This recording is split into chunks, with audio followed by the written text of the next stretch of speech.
At the end of my sophomore year of college, I weighed in at 220 pounds, which happened to be 20 pounds heavier than I had been in the beginning of my freshman year of college. I guess you could say I gained the freshman 15 plus some. Obviously, this made me very upset, and I wanted to find a way to change it. So I decided to start strength training 4 to 5 times a week, and in addition to eating a healthy diet. And I found that after 6 months of doing this, I had lost 40 pounds. So the topic I want to discuss with you today is why you should strength train. Research has shown that strength training is both safe and effective for men and women of all ages, even those who aren't in perfect health. I personally continue to strength train at least 3 to 4 times a week, and I read about it whenever I can.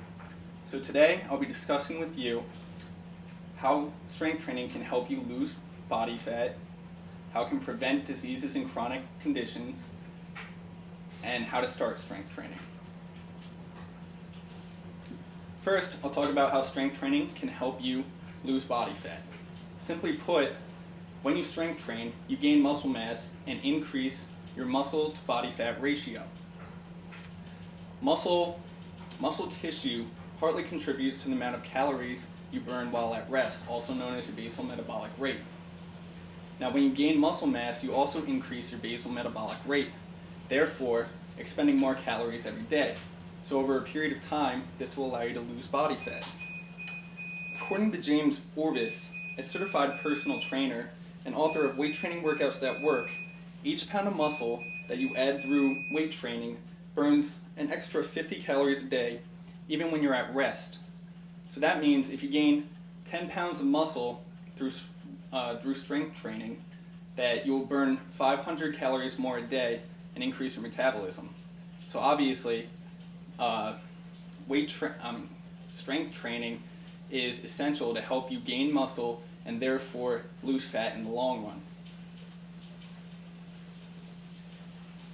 In addition to helping you lose fat, strength training also helps to prevent diseases and chronic conditions, which is the second idea I will be discussing with you today. Strength training is very powerful in reducing the signs and symptoms of certain diseases and chronic conditions such as arthritis, osteoporosis, diabetes, obesity, back pain, and even depression. For example, according to WebMD, strength training has been shown to improve insulin sensitivity to individuals with diabetes to the same extent as aerobic activity. In addition, extended periods of strength training improve blood glucose control as much as a diabetes pill can. So that's pretty significant. As another example, Tufts University completed a 16-week strength training program with older men and women who had moderate to severe knee osteoarthritis. The results of the program showed that strength training decreased pain by 43%, increased muscle strength and physical performance, improved the clinical signs and symptoms of the disease, and decreased disability. And this was according to the Center for Disease Control and Prevention. So obviously you can see that strength training can also help to prevent and reduce the signs of certain diseases and chronic conditions.